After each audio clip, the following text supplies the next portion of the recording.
Aloha! Bon, I'm back. Je suis allée prendre un temps avec l'océan ce soir pour, accueillir les rayons du coucher de soleil. J'aime beaucoup ces moments et je suis sur un lieu où, nous avons un énorme swell, ce qui fait que ce sont des vagues qui sont d'à peu près 7 mètres, au minimum. Donc c'est très impressionnant de voir cette puissance déployée de l'océan, ces codes qui sont imprégnés dans l'eau, hem et donc c'est vraiment un joyau de pouvoir voir ce moment-là et de pouvoir en prendre part. Donc j'ai eu grande joie d'être, avec l'océan, de recevoir ces codes, les codes du soleil couchant, les codes d'or. Et pendant que j'étais en train de recevoir les codes et de transmettre, l'amour à la terre, j'ai eu le féminin qui est venu me voir, ou du moins certaines merveilleuses entités féminines qui m'ont invitée à regarder, certaines humaines qui étaient autour de moi. Et il y avait vraiment des rayonnances différentes, sans aucun jugement, juste une observation.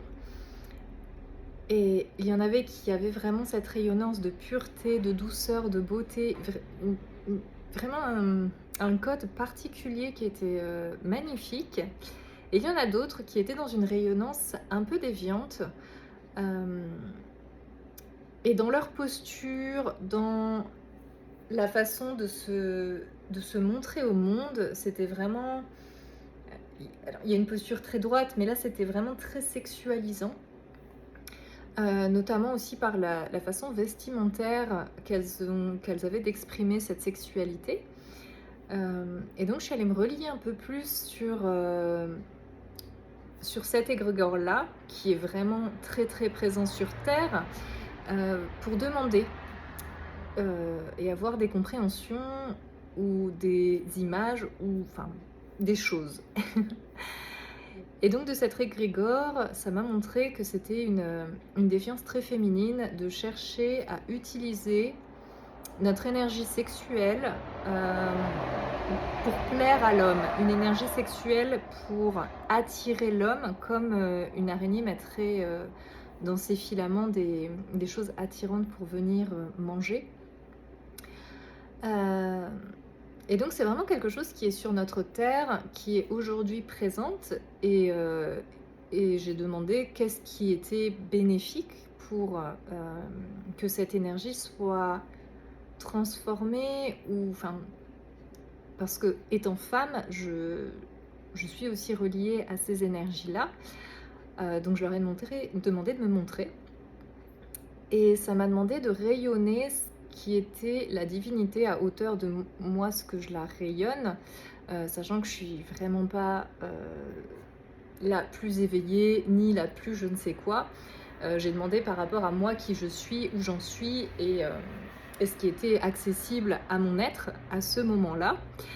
Hem et beaucoup d'amour vers ces femmes qui sont en train de faire leur cheminement de leur façon qui leur convient, et dans ce qu'elles ont à traverser. Et c'est aussi là, en fait, où il y avait une sagesse qui était: «Entre femmes, arrêtons de nous juger». Vraiment. Et ça, c'était vraiment un enseignement extrêmement profond. C'est pas parce que moi, je ne suis pas pour m'habiller sexuellement provoquant, ou, et encore je dis ça, je sais même pas si elle, c'est ce qu'elle cherche, hein. C'est les termes là pour donner une image. Et encore une fois, il y a pas de jugement, c'est juste qu'on ne s'habille pas pareil, mais il y a vraiment cette énergie sexuelle qui était autour d'elle et vraiment dirigée pour attirer l'homme.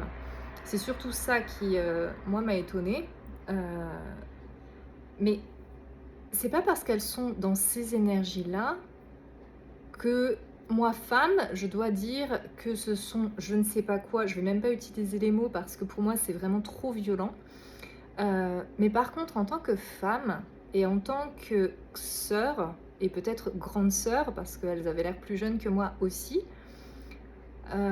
J'ai ramené cette fréquence en moi de sagesse, des grandes déesses, des enseignantes du féminin sacré et des enseignements que je continue à recevoir encore, et à demander à mettre la fréquence autour de moi pour qui était en disponibilité pour la recevoir et qui avait fait cette demande aussi. Parce que je ne vais pas envoyer des fréquences à quelqu'un qui a rien demandé et qui ne veut rien. C'est hyper violent.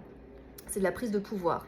Donc vraiment, j'ai mis ces fréquences à disposition de l'âme qui en a besoin, qui a peut-être fait la demande, à la terre qui a aussi ces besoins-là.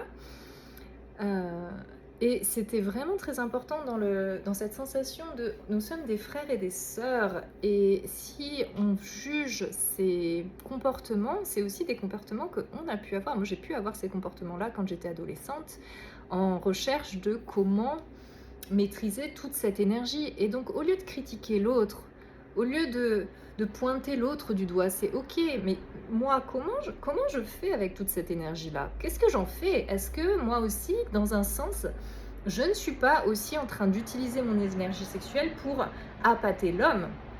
Parce que c'est facile de juger quelqu'un sur la couverture, mais en fait, ça nous renvoie à quoi? Et c'est là aussi où je vois le chemin parcouru, parce que j'ai eu aucun jugement, j'étais vraiment en compassion totale avec elle. Et je me suis dit, mais c'est pas comme ça que moi j'ai envie d'utiliser mon énergie sexuelle, parce que la femme a une forte énergie sexuelle, une forte énergie sensuelle qu'elle peut utiliser vers elle-même. C'est parce que des fois on a des montées de Kundalini, des montées de cette énergie et on est un peu en ouh, je sais pas quoi en faire. Et pour la décharger, ce qu'on nous a appris, c'est trouve un homme et décharge-toi avec. Sauf que les belles, non. Non, ne faisons pas ça parce que c'est offrir une énergie extrêmement puissante et guérissante à quelqu'un qui potentiellement ne saura pas la recevoir. Donc c'est pas céder, c'est pas se faire du bien à soi-même, c'est pas faire du bien à l'autre en plus, c'est vraiment utiliser cette énergie à des fins déviantes. Et peut-être qu'on l'a fait et ok, c'est ok, on savait pas. Mais vraiment, c'est revenir à cette conscience que en fait, notre énergie sexuelle, elle nous appartient. On n'est pas obligé de la donner à l'homme quand elle est trop puissante. On n'est pas obligé d'aller se décharger avec l'homme parce que l'homme sait gérer cette énergie sexuelle. Tu vois le programme derrière?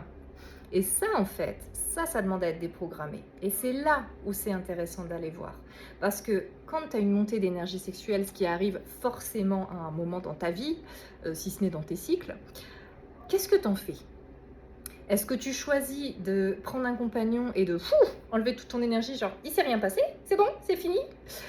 Et je dis pas dans une relation d'amour, de pur amour, mais quel joyau que de pouvoir partager ces énergies-là, hein. Je parle vraiment du fait de quand c'est trop montant et que ça chauffe, ça chauffe, ça chauffe et qu'on sait pas quoi en faire. Parce qu'on nous a jamais appris à diriger nos énergies, surtout à l'adolescence, hein, il y a du travail encore à faire. Et donc, qu'est-ce que tu en fais? Et c'est là, en fait, où sont les questions hyper intéressantes. Pourquoi on juge ces femmes qui exposent leur sexualité comme ça? Qu'on soit homme ou femme, on les juge. L'humain juge. Alors moi, j'évite et au maximum, je vais voir en moi ce que je juge en moi. Et grande fierté de voir le chemin parcouru, vraiment. En toute humilité, hein, mais voilà, c'est ça en fait. C'est qu'est-ce que ça te renvoie et comment toi tu gères ton énergie sexuelle? Qu'est-ce que t'en fais? Est-ce que tu sais la gérer? Ou pas la gérer, mais du moins la faire circuler? Est-ce que tu sais faire circuler ton énergie sexuelle? Est-ce que tu sais que c'est quelque chose de bénéfique, qui est une beauté, qui est une grande création? Est-ce que tout ça tu le sais? Et c'est aussi retrouver notre pouvoir personnel en cette énergie sexuelle en fait, l'énergie sexuelle de la femme, et là je prends que l'exemple de la femme, je parle pas de l'homme, mais elle t'appartient. Elle t'appartient et tu choisis d'en faire ce que tu en veux, dans le sens où c'est ton énergie. Tu peux choisir de la partager, mais c'est en conscience que tu la partages. Idéalement, c'est de tout faire en conscience. Après, nous sommes des êtres humains. Des fois, ça marche, des fois, ça marche pas. C'est ok. Des fois, on fait des choix, on se dit « Ah, crotte, c'est pas celui-là que je devais faire. » Mais c'est en faisant les erreurs qu'on apprend et qu'on grandit.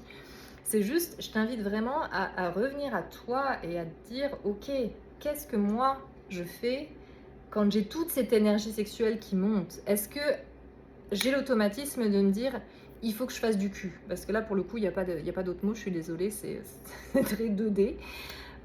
Ou est-ce qu'au contraire, tu dis, ok, qu'est-ce que je peux en faire? Est-ce que je la danse? Est-ce que je la chante? Est-ce que je fais tout en même temps? Est-ce que je fais une création du divin avec? Et c'est là où on va arriver en tant que femme à reprendre notre pouvoir personnel, à reprendre la maîtrise de nos énergies les plus bénéfiques et les plus puissantes aussi que l'on retient. Parce que si on fait rien avec, l'énergie elle devient quoi? Ça bouillonne.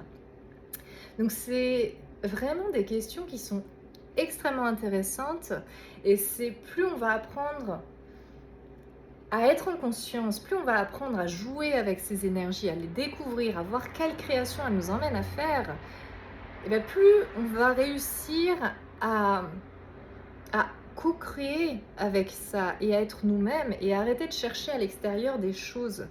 Euh, et là, je le dis en conscience supérieure, parce que enfin, c'est mon moi supérieur qui s'exprime dans le sens où mon humanité, elle est en train de se dire, ouais, attends, on n'en est pas là.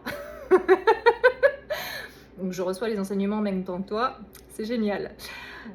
Mais vraiment, c'est ça de ce que je ressens en tout cas, que notre corps vient aussi nous enseigner, parce que notre corps a d'énormes sagesses qui demandent à nous transmettre. Donc, si tu peux prendre un temps la prochaine fois que tu as une énergie comme ça qui monte, au lieu d'en avoir peur, au lieu de paniquer, au lieu de te dire « oh là là, il faut vraiment que j'ai une relation sexuelle », essaye de voir, mais qu'est-ce que je peux créer d'autre avec? Et est-ce que, pour une fois, je m'offrirai pas cette énergie? Et est-ce que, pour une fois, je choisirai pas d'honorer le féminin avec cette énergie au lieu de la répandre au masculin? Comme si c'était un dû qui devait prendre. Parce qu'il y a ça aussi. C'est pourquoi nous, femmes, on aurait ce besoin d'offrir notre plus grande énergie au masculin? Ça fait pas de sens. On vient nourrir des égrégores, on vient nourrir des choses qui sont pas bénéfiques. On voit bien notre société, comment elle est. Ce serait bénéfique, notre société, elle n'aurait pas cette tête-là. Donc, si tu as des créations à faire, je pourrais te montrer, j'ai fait des poteries la dernière fois avec toute cette énergie sexuelle et ça m'a procuré une extase incroyable. Presque j'ai eu un orgasme en faisant ma poterie parce qu'en fait j'ai mis mon énergie dedans et que cette création, c'était vraiment un accouchement qui a été mais d'une... Waouh! Je me suis dit, mais j'ai mis toute mon énergie sexuelle dans cette création, j'ai passé plus toute la journée à la faire. Et vraiment, j'avais toute cette concentration, toute cette conscience à mettre, parce que j'avais besoin d'avoir un toucher. Danser, ça ne me suffisait pas, j'avais vraiment besoin de toucher de la matière. Et juste de toucher cette terre qui vient de la terre-mère, et de créer avec la terre-mère, mais ça a été magnifique. Et en fait, tu peux faire plein de créations. Et c'est génial. Et là, à la fin de cette création et à la fin de cette extase de création, mon être, il s'est senti en paix, comme ouais, je me suis offert en fait cette chose. Et à chaque fois que je regarde cette poterie, il se passe quelque chose en moi, parce qu'elle a été encodée par cette énergie très particulière, et c'est une poterie qui est pour moi, je ne l'ai pas mise, enfin c'est pas quelque chose qui va, en tout cas à aujourd'hui, qui cherche un nouveau gardien, c'est vraiment de moi à moi, c'est un cadeau que je me suis fait, kind of, et ça me fait juste du bien, ça me nourrit. Et quand j'ai mon énergie qui est un peu basse, et bien juste de la regarder, cette poterie, ça me fait remonter en fréquence. Ça me fait remonter en amour. Ça me fait remonter dans cette énergie de grande création. Donc c'est super chouette quand on arrive à s'offrir des cadeaux avec son énergie sexuelle au lieu de la répandre sans réfléchir et sans vraiment comprendre. Parce que en fait, on peut sortir de l'égrégore de « on est des animaux », même si parfois c'est très très intéressant d'aller naviguer cette exploration-là, mais quand on choisit de monter en conscience, c'est aussi sur ces plans-là, et surtout sur ces plans-là, parce que la sexualité, c'est quelque chose qui vient aider à monter en conscience. Je te souhaite une belle réception et en joie d'avoir, si tu as des élans de partage ou des questions, en joie de les recevoir. Je suis en grande préparation pour des conférences que mon être a vraiment très très envie de donner. Donc c'est des sujets sur lesquels je pouvais parler pendant des heures, mais là 14 minutes c'est déjà bien. Donc je te souhaite une belle réception de ces codes, de ces douceurs, et belle, belle, belle intégration.